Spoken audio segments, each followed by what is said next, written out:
All right, let's get cooking. Welcome to the latest edition of Chin Check Sports Radio. I'm your host, JD. I want to thank you all for taking the time out to listen to our program.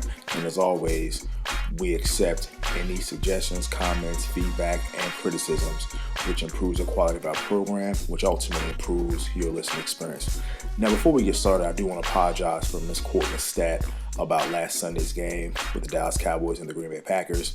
We reported that Prescott threw for 405 yards, when in fact he threw for 463 yards. And the reason for that, because I was prepping for the show right at the end of the game, and I didn't take into account the final statistics. So we do take pride at Chin Check Radio in reporting the facts accurately, as well as giving our strong opinions. So we just wanted to clarify that mix-up on our part. On this particular episode, I want to discuss the Jason Garrett era. There has been a lot of speculation in the last couple of days, or really since the end of training camp, or really before training camp, that Jason Garrett is coaching for his job this year. There are some who feel that if he does not get to at least the NFC Championship game or even a Super Bowl, he will no longer be the coach of the Dallas Cowboys. Jerry Jones elected not to give him an extension, essentially making him a lame duck coach. So Jason Garrett is pretty much coaching for his job this year. And the one thing at Chin Check Radio that we do take pride in, we try not to say things based on emotions. We try to say it based on facts, and we give our opinions based on facts. So I didn't want to be like everybody else and talk out of emotion and become frustrated. So we wanted to take some time, do our research, do some digging, and we're going to take the time to really digest and break down and discuss the Jason Garrett era in Dallas as a head football coach. Now, Jason Garrett was the former backup quarterback on the Dallas Cowboys. His most notable game was Thanksgiving in 1994 against the Green Bay Packers, when he led, quite frankly, a heroic comeback at the old Texas Stadium. Bounced around the league, went to New York Giants, then began coaching, was brought in as offensive coordinator after the Bill Parcells era.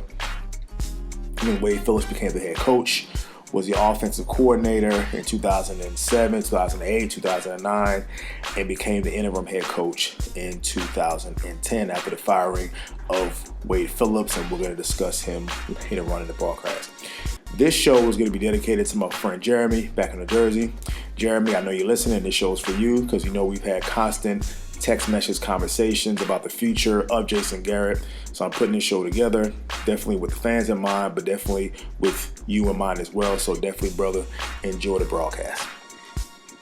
Now, Jason Garrett took over in 2010 at the halfway point of the season, where Coach Wade Phillips was fired after a 1-7 start, primarily due to the injury that Tony Romo sustained against the New York Giants, which he broke his collarbone, which became a recurring theme with Tony Romo. So Jason Garrett took over as the interim head coach. The team was 1-7. They finished 5-3. Now, the very first game that they won was against the New York Giants was at the New York Giants Stadium. So that was his first win. If I'm not mistaken, they had another. I think they also beat the Colts that season as well with Peyton Manning. So there was a lot of optimism going into the 2011 season, because Jason Garrett was seen not really as a disciplinarian, but more of a stern coach, more stern than Wade Phillips, who his training camps was commonly referred to as Camp Cupcake, which is in stark contrast to the Bill Parcells authoritative, demanding, brutal training camps. So there was a shift going back to more of a harder voice, stern voice for your head coach in Jason Garrett.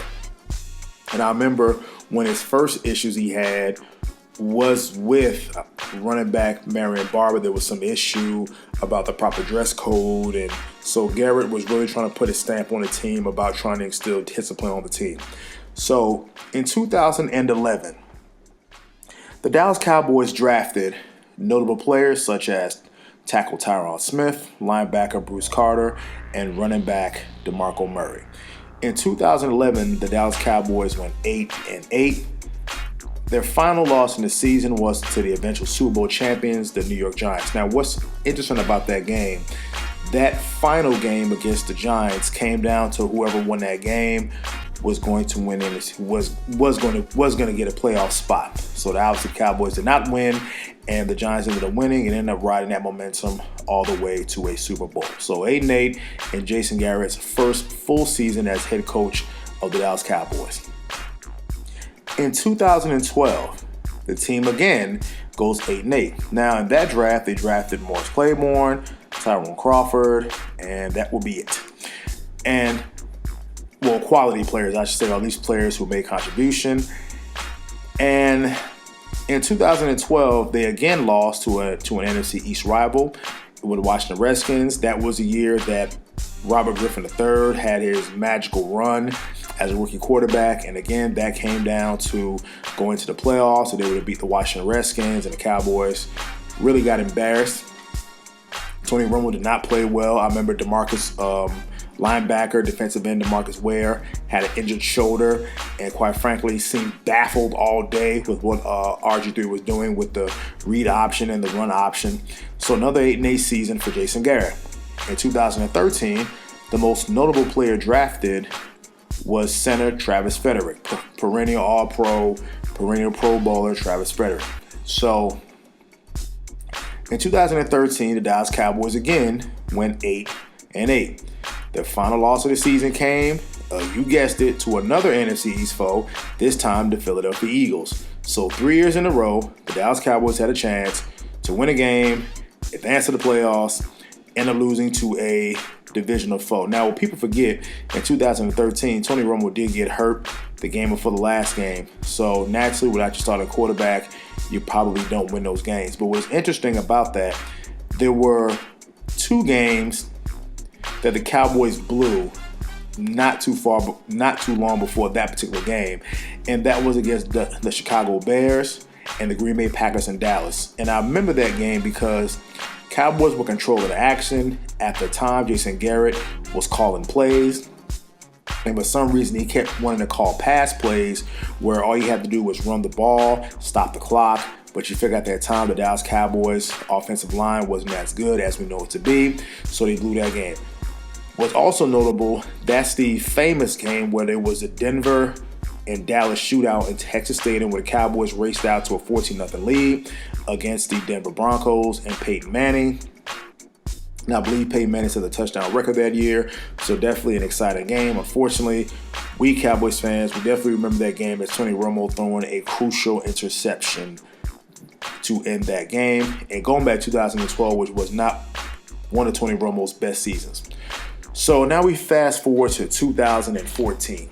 Now the 2014 Dallas Cowboys, there was not a lot of optimism going to that season. Remember, you just went 8-8 3 straight times. You recently lost linebacker Sean Lee to ACL, I believe in minicamp or OTAs or something to that. So you lose your best defensive player. He's out for the season. There was some controversy because everybody wanted quarterback out of Texas A&M, Heisman Trophy winner, Johnny Manziel, and the Dallas Cowboys instead drafted Zach Martin. So you had a lot of pushback from the fans who felt maybe it was time to move away from the Tony Romo era because you got 3 straight 8-8 seasons out of the Tony Romo era. So there wasn't really too many optimism in Dallas going into that season. Their expectations were very low. They didn't expect to really do anything. So in that draft, they drafted Zach Martin, thank goodness, DeMarcus Lawrence. Another solid player was Anthony Hitchens. And believe it or not, another player who they picked up that season was linebacker Rolando McClain, who had off-the-field trouble, still continue to have off-the-field trouble. So going back to 2014, the very first game did not start off well. That was against the reigning NFC champions, the San Francisco 49ers. And they came to Dallas and definitely roughed the Dallas Cowboys up. It definitely was not a pretty game. I believe DeMarco Murray fumbled on his first carry of the game, and that set the tone for the entire game. And if my memory serves me correctly, a lot of Cowboys fans in Texas actually gave their tickets to San Francisco 49er fans because, again, you're playing a 49ers team who was fresh off of a very competitive NFC Championship game against the Seattle Seahawks, as well as going to the Super Bowl the year before that. So not a lot of optimism in Dallas, and the results show. The very next week, I was actually in Tennessee for the Cowboys and Titans game, where the Cowboys began running, and I felt that was kind of a good thing to come. And this season, they went 12-4 that season. And probably their biggest win of that season was beating the defending Super Bowl champs, the Seattle Seahawks, in Seattle, where at the time, no other non-NFC West opponent actually won in Seattle. So that was actually a big deal at the time. So that was a very huge win for the Cowboys to go up there to Seattle. At the time, you had the Dez Bryant and the Terrence Williams. And I remember in that game, there was a spectacular catch by Terrence Williams, I believe at 3rd and 20, where Romo escaped the pass rush. He threw it and looked like he was throwing to Witten. And it looks like Terrence Williams, he just came out of nowhere. He caught the ball in the air, toe tapped it down on a huge play. DeMarco Murray he went ahead for the go-ahead score. So they really roughed up the Seattle Seahawks again. This is the defending Super Bowl champions with Michael Bennett and the Legion of Boom. So that was seen as a big deal, and I think that game opened up a lot of eyes to the real potential of that particular Dallas Cowboys team. So as the season went on, they won 4 straight games in December. That was kind of a turnaround, because they had problems, especially in the Tony Romo era, of not playing well in December or the second half of the season, usually after Thanksgiving. So for them to win 4 games, including beating Andrew Luck, the Colts, including beating the Redskins, so that was kind of seen as something well. What's also amazing about that season, the Dallas Cowboys in 2014 was actually undefeated on the road. So again, I talked about the game versus the Seattle Seahawks. They were undefeated. What's also notable about that season is that's the famous year of the famous catch by wide receiver Odell Beckham Jr. And what kills me is people always talk about the catch, and that's clearly what made Odell Beckham famous. But people forget, the Giants actually lost that game in New York City. The Cowboys were down 21-10. Cole Beasley had a nice up and under move for a touchdown, and Dez Bryant caught 2 critical touchdowns. So people forget, the Giants actually lost that game that Odell Beckham made the catch. So fast forward to the postseason. I was actually at that game in Dallas when they played the Detroit Lions. You can say what you want to say, questionable call or not, or pick up the flag or not, the Cowboys won the game. Now, what did catch my attention, the week before, the Cowboys played the Washington Redskins, and Jason Garrett actually played the starters, if not the whole game. He wanted to get the team ready. And when asked about that, he stated that he remembered the lessons or the examples from 2007 when he was the offensive coordinator and the team had home field advantage throughout the playoffs, and you had players taking vacations, namely Tony Romo and Jason Witten going to Cabo and losing in the divisional round to the defending Super Bowl champions, the New York Giants. So Jason Garrett thought differently. He wanted to keep the team ready and not rest starters against the Redskins and to play in the divisional game. And what's funny is they actually came out flat. They actually were behind, I believe, 14-0 in that game. But then eventually I think the Cowboys had superior talent. They came back. They won the game. Definitely was an electric atmosphere. It was so loud in that stadium. I think I have some videos on my old cell phones and old videos and pictures that it was an absolutely electric arena. I mean, I'm hugging people I don't know. So it was definitely a great atmosphere. So the very next week, they go to Green Bay. We all know what happened in Green Bay. The robbery call against Dez Bryant, that was a catch. That was ruled a no catch on 4th and 2. And I agree with what Tony Romo said. That would have been probably the greatest pass of his career. And myself, I remember that like it was yesterday. And I'll tell you a little funny story about that. When Dez Bryant made that catch, now keep in mind that we're going to play Seattle. When Dez Bryant made that catch, I literally thought that they're going to the Super Bowl that season. Because I started booking, when Dez made the catch, I literally started booking or looking to book my plane tickets, hotel, rent a car for Seattle. I had never been to Seattle. I said, well, now's a good time to go to watch the NFC Championship game. I had never been to an NFC Championship game. So I said, well, now it's time for me to start booking the tickets. And I also knew, keep in mind, they just waxed Seattle in Seattle 2 months prior, and I believe that was in October, because actually what's funny about the Seattle game, I was actually at a buddy of mine's wedding. I remember rushing home to catch the rest of the game. So I figured when Dez made the catch, DeMarco Murray's going to run it in. The Cowboys are going to take the lead. They're going to hang on. They're going to win a game. They're going to the NFC Championship. And obviously we know the rest is history. It was not ruled a catch. And let's face it, Jason Garrett probably was robbed. He was robbed of a chance to go to the NFC Championship game. So there were some high hopes going into 2015. 2015, the very first game, they beat the New York Giants. Last second touchdown pass to Witten from Tony Romo. Unfortunately, Dez Bryant fractures his ankle in that game. And the very next game, Tony Romo breaks his clavicle against the Philadelphia Eagles. It was funny, I was actually in Dallas for a tournament, but the Cowboys were in Philadelphia. So I definitely remember watching that game back at the hotel. And Tony Romo got hurt, and Brandon Weeden came in, played well, and they beat the Eagles. And that was mainly due to a yeoman effort by linebacker Sean Lee. In that draft, they drafted Byron Jones, who was still a productive player, and Randy Gregory. Yeah, enough said, Randy Gregory. Let's just say after the Tony Romo injury, the Cowboys lost a bunch of games. They lost a bunch of games. Romo came back against the Miami Dolphins. And the week before that game against the Dolphins, they actually played the Tampa Bay Buccaneers. I believe that was Jameis Winston's rookie season. I was actually at that game in Tampa. The Cowboys had a chance to win the game, but the offense couldn't really finish it off. So the next week, Tony Romo comes back against the Miami Dolphins. They beat the Miami Dolphins in Miami. They get ready. They play the Carolina Panthers, or the eventual NFC champion, Carolina Panthers in Dallas. Carolina jumped out to an early lead, and lo and behold, Tony Romo breaks his clavicle again, and now he's out for the season. So 2015, the Dallas Cowboys went 4-12. They lost. It definitely was not a good season, but you got to figure the starting quarterback was out. So, and Dez Bryant was out for a period of time, came back, really wasn't the same player. Brandon Weeden didn't play good.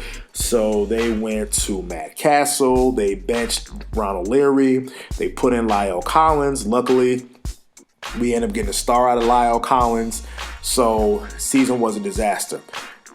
Because of that 4-12 finish, the Dallas Cowboys had the number 4 pick in 2016. And we all know they drafted running back Ezekiel Elliott, as well as linebacker Jalen Smith, quarterback Dak Prescott, defensive tackle Malik Collins, cornerback Anthony Brown, and safety Kayvon Frazier. So in 2016, the Dallas Cowboys had high hopes maybe for Ezekiel Elliott in the backfield to replace DeMarcus Ware, who left via free agency after the 2014 season, and the same Ezekiel Elliott who ran all over Nick Saban's Alabama defense in the first ever college football playoff, leading Ohio State to become the first ever college football playoff champions. So definitely Zeke was definitely worth the pick. Unfortunately, Tony Romo gets hurt in a preseason game against Seattle, where he basically fractured his back. So now you have to throw in Dak Prescott, who, by the way, Kellen Moore actually ended up getting injured too. So you throw in a third-string rookie quarterback, and Dak Prescott's first game was in the Los Angeles Coliseum against the Rams, who kind of showed something. And let me touch on the point. Before they drafted Dak Prescott, of course, you started to watch a little bit of the preseason games. And I used to watch when Tony Romo was in the game or preseason games, they would move the ball for the most part. When they had a backup quarterback, it was like watching paint dry. They could not move the ball. They couldn't get anything going offensively. So I kept saying, why don't they invest in a quality backup quarterback? And sure enough, 2015 happened, and it finally caught up with them. So, again, not a lot of high expectations with Dak Prescott as quarterback. This guy drafted in the 4th round, was seen as a work in progress. I do remember Dak Prescott leading his team, the Mississippi State Bulldogs, to actually a number 1 ranking at one point in the country. So, definitely had some respect. But, again, nobody thought at the pro level what Dak Prescott would have been. Lo and behold, Dak Prescott leads the team to a 13-3 record, home field advantage throughout the NFC playoffs, and unfortunately loses the first game against the Green Bay Packers, a game where they were down and they made a miraculous comeback, and 2 out-of-this-world plays cost them that game, and I was actually at that game in Dallas. It needs to say I was cussing and fuming on the way out, where I was arguing with a bunch of Dallas Cowboys fans. So some Cowboys fans said, well, next year, we'll get it next year. And I kept screaming. I said, next year, it's not guaranteed. They had home field advantage. Keep in mind, they already had beaten that same Green Bay Packers team in Green Bay in October. So needless to say, I was very disappointed in that. And I kept saying, I was like, look, nothing is guaranteed. Nothing is guaranteed. And the very next year, 2017, in the draft, Cowboys drafted cornerback Chidobe Awuzie, Jordan Lewis, Xavier Woods, and wide receiver Noah Brown. Where is Noah Brown? So the Cowboys, we know what happened in that season. Ezekiel Elliott gets a 6-game suspension. That starts with the Atlanta Falcons, and I was actually at that game in Atlanta. Tyron Smith is out. Sean Lee is out. So with Zeke being out, the Cowboys cannot run the football. With Tyron Smith being out, the Cowboys cannot protect Dak Prescott. And with Sean Lee being out, who at the time seemed to be their only defensive stud, the Cowboys couldn't tackle anybody. I think what's worse was Tyron Smith being out, because that's when Adrian Claiborne had 6 sacks on Dak Prescott, and I was there in Atlanta for that game as well. So Cowboys stumbled to a 9-7 finish. In 2018, the Dallas Cowboys drafted Leighton Vander Esch, cornerback Connor Williams, and wide receiver Michael Gallup, Chris Covington, Dalton Schultz, and Dorrance Armstrong. Some still key contributors. And the biggest thing about the 2018 season was the Amari Cooper trade that jump-started the offense. And Dallas Cowboys roared to 10-6, went to the divisional round, losing to the NFC representative, the Los Angeles Rams, where their defense got ran on, as still seems to be a recurring theme this season. In 2019, the notable draft pick is running back Tony Pollard, and currently the Cowboys stand at 3-2. So Jason Garrett's record is 80-59 for a .576 win percentage. He is 2-3 in the postseason, so his overall record, including postseason, is 82 wins, 62 losses, with a .569 winning percentage. So that is right now where we stand at the Jason Garrett era. Not good. I'm going to say that. Not bad, but nothing great. Serviceable, but nothing spectacular. And let's face it, Jerry Jones always has Super Bowl aspirations. Now, let me dissect the coach before that, who to this day, I don't know why he didn't get a lot of respect from Cowboys fans. I was a fan of Wade Phillips, but a lot of people didn't like Wade Phillips. Wade Phillips became the coach in 2007. He went 13-3.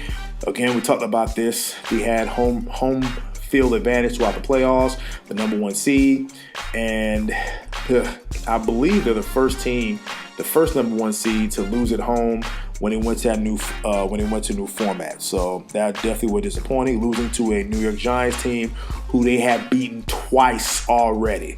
So needless to say, I heard it from all my buddies in New Jersey. In 2008, the Dallas Cowboys started off strong, then had a monumental collapse at the end of the season, losing games at the Pittsburgh Steelers, where Tony Romo threw horrendous interceptions, losing against the Baltimore Ravens, and an epic collapse versus the Philadelphia Eagles, where they were just routed 44-6. And I believe folklore or truth is that Tony Romo said he collapsed in the shower or in the locker room from being beaten up physically. That was definitely an awful game. And if I'm not mistaken, Tony Romo did get hurt in that season as well. And I believe that was against the Arizona Cardinals. So in 2009, luckily, Wade Phillips takes over play calling duties, or defensive play calling duties, from Brian Stewart, who and the Cowboys end up going 11-5.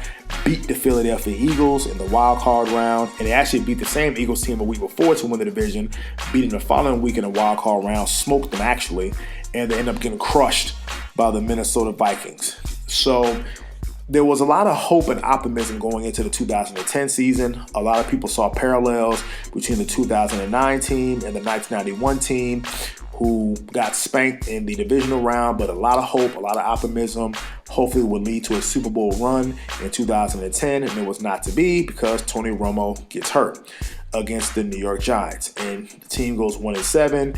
Wade Phillips is fired by Jason Garrett. Now, I've never understood the criticism that Wade Phillips got, because people then want to say, well, he took Bill Parcells' players and he did this with Bill Parcells' players. Well, honestly, he took Bill Parcells' players a whole lot further than he took Bill Parcells. The guy won 2 division titles in his first 3 seasons, and your starting quarterback, he gets hurt, and what can you do without your starting quarterback? But yet, the starting quarterback gets hurt in 2015 with Jason Garrett, and the team goes 4-12, and he still has a job. So just kind of throwing it out there, followed by 8-8 seasons. So just kind of throwing it out there. You fire Wade Phillips after one really bad season where your quarterback gets hurt.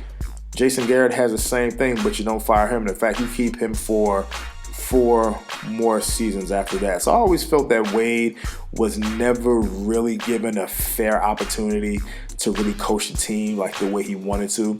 And you saw what ended up happening. Ended up winning a Super Bowl with the Denver Broncos as the defensive coordinator, and took the Rams to the Super Bowl, was the defensive coordinator of Los Angeles Rams last year in the Super Bowl. And if it wasn't a Rob Gronkowski late deep throw, or Tom Brady's really only throw of the game, they might have beaten the New England Patriots, because I felt the Rams defense played exceptional with Aaron Donald and Ndamukong Suh. So I felt they played exceptional. So that was all due to Wade Phillips. So if nobody gives Wade Phillips a proper credit, I'm going to give Wade Phillips a proper credit. Let's go to the coach before Wade Phillips, and that's the legendary Bill Parcells. Now, again, at Chin Check Radio, we're going to give our strong, our real opinions, and we don't care what you think, and we don't give a damn if you agree with it. You're going to accept it or you're not. I know Bill Parcells is a legend in the New York, New Jersey area where I'm from. He is. Took the team who was nothing, made the team perennial playoff contenders, as well as winning 2 Super Bowls in 1986 and 1990. Goes to the New England Patriots, takes the team to the Super Bowl in 1996. Goes to the New York Jets, who was 1-15, takes them within basically one bad quarter of beating the defending Super Bowl champions, the Denver Broncos, in 1998. And I think people forget, they were dominating that game. They were up 10-0. They blocked the punt, ended up scoring a Curtis Martin touchdown run. They ended up scoring and really blew the game, you could say, in the third and in the fourth quarter. I mean, they really had the Broncos beat. They went to Mile High in the win. I thought they really controlled the game. So in 1999, there was a lot of optimism going to the Jets. Unfortunately, injuries derailed them as well, with Vinny Testaverde getting hurt. You end up going with third-string quarterback Ray Lucas.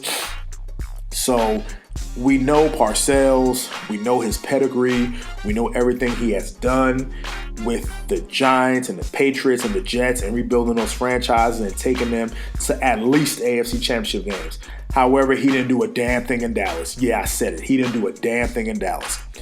Bill Parcells, now I'm talking about comparatively speaking to what he did with those franchises. So I'm not saying he didn't do anything in Dallas. Comparatively speaking, what he did with those franchises, he did not replicate that success with the Dallas Cowboys. I know it might rub some people the wrong way, and I love Bill Parcells, but I have to call it as I see it. So 2003, the Dallas Cowboys hired Bill Parcells. This is after, 3 straight 5-11 seasons during the Dave Campbell era. And no, I'm not doing a show about the Dave Campbell era. So Bill Parcells' team goes 10-6. They go to the wild card round, lose to the eventual NFC champions, the Carolina Panthers. Definitely, and a great job by Parcells, taking a team that was sorry, had the number 1 defense, and takes them to the Super Bowl. Takes them to the wild card game. Say it again, takes them to the wild card game. Very next season in 2004, quarterback problems with Quincy Carter, not being able to control his coke habit, ends up getting cut in training camp, and the Cowboys bring in Vinny Testaverde. Yeah, folks, I said it. Vinny Testaverde. And definitely not a good season at all. That second season was just not good at all.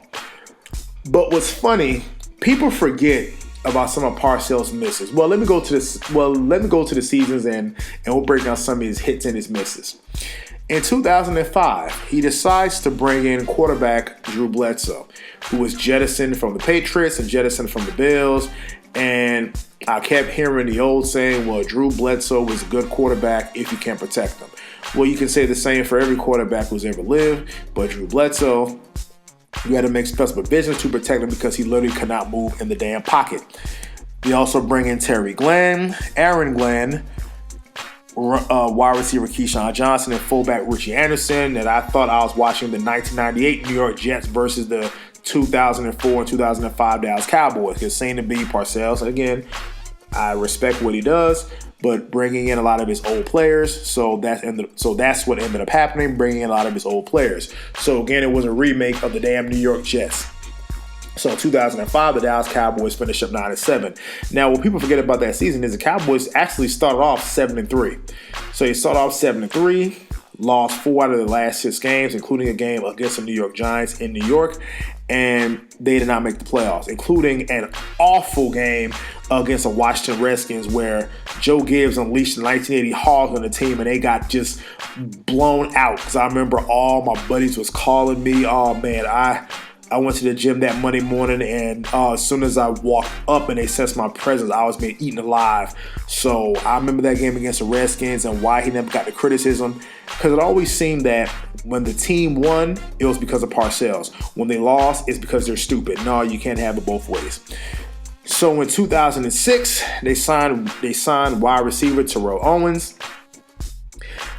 And it seemed Parcells was reluctant to embrace Owens, who was clearly an upgrade over his guy, Keyshawn Johnson, and really fought to really make Terrell part of the team. Now, Terrell had his own mishaps with apparently overdosing on supplements and all this other stuff. So the season really didn't start off well, at least not that people hoped it would start off as. Kind of uneven performances by Drew Bledsoe. And I was actually at that Monday night game in Texas. Well, in Irving at the old Texas Stadium, where they played the Giants. Drew Bledsoe threw an awful interception like the 5-yard line, and they benched Bledsoe and brought in Tony Romo for his first, I won't say his first start, but the first game that he actually took game reps with the first team offense in a meaningful part of the game. And definitely that didn't end up well, but you saw flashes here and there. You saw flashes of what Romo can do. The very next week, his first start is against the Carolina Panthers on Sunday Night Football. Really shines. He really impresses. And at that point, Romo Mania took off. I know Parcells, he did the best he could by saying to put the anointing on away. Now that, I agree with him on that. But he definitely kind of let Romo do his thing. The team didn't play well down the stretch. I know people talk about the playoff game against Seattle. They were driving down the field. All they had to do was make the field goal. Of course, Tony Romo, he bobbles the snap, and the Cowboys lose the game. See, and yes, that was bad on Romo, but that particular play didn't hide all the sins of the Dallas Cowboys. And here's why. People forget, and go back and look this up. In that playoff game against Seattle, who were the defending NFC champions at the time, the Seahawks had a depleted secondary. When I tell you literally had a depleted secondary where they literally brought guys off the street. And one guy they brought off the street was a guy by the name of Pete Hunter, who was a former Dallas Cowboy cornerback who was released during the Parcells era. So you had this guy who picked up off the street. And I remember me and my buddy Jeremy, if you're listening, I remember we kept saying, in this particular playoff game, if you're bringing in guys off the street and you have a Terrell Owens, you have a Terry Glenn, you have a Jason Witten, you're supposed to spread this offense out and turn it into a track meet and don't play we're going to play our run the football and focus on running the football and just run the football. No, you have a secondary who guys off the street, off the trash heap, and you have a T.O., you have a Terry Glenn. At the time, you had Miles Austin, who ran a punt return back for a touchdown in that game. So you had weapons on offense. You should have spread these guys out, and let's go after these weak corners, and let's really light the scoreboard up on Seattle. So I've always criticized that. I don't know what they were doing offensively in that game. I really don't know. So needless to say, people worry about they focus on the bobble snap as Romo couldn't win the big game. But I place some of the blame on Parcells too, because honestly, it shouldn't have even come to that. So then Parcells retires, so we know the rest. But here's where I criticize Parcells and some of his moves. People forget the Dallas Cowboys needed a running back. At the end of 03-04 season, they needed a running back. Steven Jackson was right there. Fell to them. Let me say this again. Steven Jackson fell to them. I think like number 24 or 25 or something like that. Steven Jackson fell to them, and then I could be wrong on the numbers. Steven Jackson's right there from Oregon State. They needed a running back. They had jettisoned Emmitt Smith. They had Troy Hambrick. Yes, Troy Hambrick. They had Troy Hambrick. And they passed over Steven Jackson, who finished 18th all-time in rushing, and they drafted Julius Jones out of Notre Dame. They draft Julius Jones. The very next season, they draft Marion Barber III, who Marion Barber III was more of the touchdown, goal line, short yardage back, while Julius Jones was your speed back. Why the hell did you need to draft both running backs when you could have had the same thing in Steven Jackson? That's on Parcells that he doesn't get criticized on. Also, in the 2006 draft, you would think you would need more weapons and more playmakers. You draft Bobby Carpenter. The very next pick was Santonio Holmes by the Pittsburgh Steelers, who, by the way, the same Santonio Holmes who caught the game-winning Super Bowl catch against the Arizona Cardinals just a few years later. And you draft Bobby Carpenter, who can barely crack the starting lineup. So, again, I don't understand the pick. You bring in Drew Bledsoe. Now, there was a point in time where Drew Brees was available. And I remember saying it with a buddy of mine. Drew Brees was available. Take a flyer on Drew Brees. Remember, Drew Brees was in San Diego. They drafted Phillip Rivers. For some reason, the light went off with Drew Brees and started playing his best football. He ends up getting injured. I said Drew Brees is available. Nope, Drew Brees ends up going to New Orleans. To me, there's always speculation that Parcells was grooming Tony Sparano to be the head coach versus Sean Payton, and we see the end result. Sean Payton has won a Super Bowl, has been in the playoffs many times, and you can't even find Tony Sparano nowadays. So those are some of the mishaps of that. So to the Jason Garrett era, we're going to analyze this. I just gave you the statistics. I gave you his win-loss. Does Jason Garrett need to be fired tomorrow? No. Does he need to be fired next game? No. It's at the end of the season. I do agree. It's been a long time, and he is the longest tenured head coach for the Dallas Cowboys with everyone except Tom Landry. That says a lot. So that's Jimmy Johnson, Barry Switzer, Bill Parcells, Wade Phillips. Jason Garrett is the longest tenured Dallas Cowboys coach. Something's going to have to give. Jason, you seem like a nice guy. You seem very intelligent. Well, you went to Princeton, so you are very intelligent. But it's time to start producing. At some point, we have to start pointing the finger at you. You have a good young team. You are a former quarterback. I don't understand some of these issues with Dak, and some of the blame does lay at the feet of Dak. But again, you were going 8-8 before Dak Prescott got there. And if anything, Dak Prescott actually might have saved your job for a couple seasons. So I do agree. This might be the season to really evaluate and to really, really assess where the team is and assess where this coach is, because something is just not clicking. They have not looked good in the last two games, especially on offense. People want to give the defense. I'm not going to even give the defense a break. They have looked unprepared. They looked unprepared versus the New Orleans Saints. They were just baffled what the Saints were doing. And with the Green Bay Packers, you had awful passes, the defense getting run on, making miscues. They didn't seem prepared. And the only emotion that you showed in that game was on the sideline when you slammed the challenge flag in the face of the referee. I'm glad you did that. I like to see that emotion from a coach every now and again. Show that same thing with the team and chewing asses out when they have not shown up in the first half of games, when they're turning the ball over, when they're missing tackles. Stop all the damn clapping and let's start chewing some asses out. So I like Jason Garrett, but yes, this is a season to really evaluate to see where this thing is going. I think with the talent they have, they got to a divisional round last year. They should at least be able to advance towards an NFC Championship game this year. With what I've seen in the last 2 games, I'm starting to have my doubts about that, but I'm going to ride with the team on this one. So there is time to right the ship, but I think it is a fair way to assess the future of Jason Garrett. I don't think you make that change mid-season because it kind of disrupt chemistry. Who's going to coach the team? Some people say Chris Richard. I'm not quite there yet. Obviously, with Kellen Moore, you don't want that. Rod Marinelli has been a head coach, has not worked before. So that's something I say you wait to the end of the season. You see how far the team can progress and how far the team can advance before a coaching decision is made. So just some random thoughts on that. This is Chin Check Radio signing off, and until the next time.